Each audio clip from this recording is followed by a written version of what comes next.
Paul Manafort is seen as a pioneer in selling access to the U.S. presidency. He used his Republican Party ties developed during the Gerald Ford and Ronald Reagan eras to market a variety of warlords and dictators to Washington's political establishment.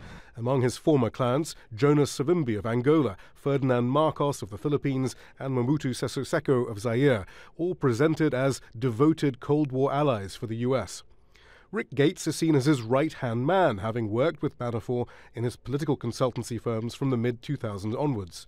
Both took senior roles in the Trump campaign.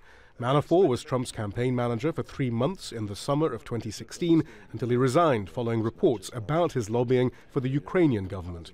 Gates followed his boss into the Trump campaign and remained a key member until the presidential inauguration. The third figure who emerged on Monday is George Papadopoulos. He served as a foreign policy advisor to the Trump campaign, though his actual foreign policy experience has been difficult to corroborate. He's pleaded guilty to lying to the FBI about contacts he had with a Russian professor during the presidential campaign, whom he understood to have Kremlin ties.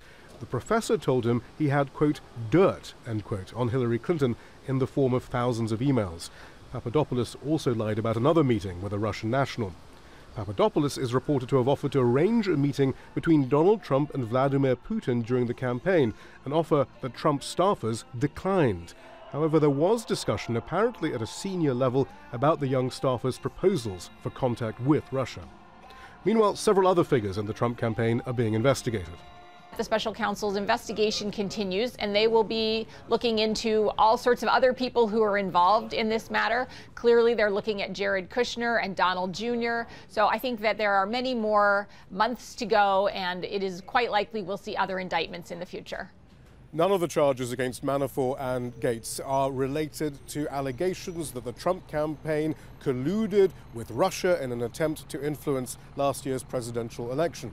But the decision by the special counsel to choose Monday, the same day that those two men were indicted, to announce the plea bargain deal he'd made with Papadopoulos about allegations of Russian collusion are a signal that that avenue is still being pursued aggressively. Shihab, Rattansi, Al Jazeera, Washington.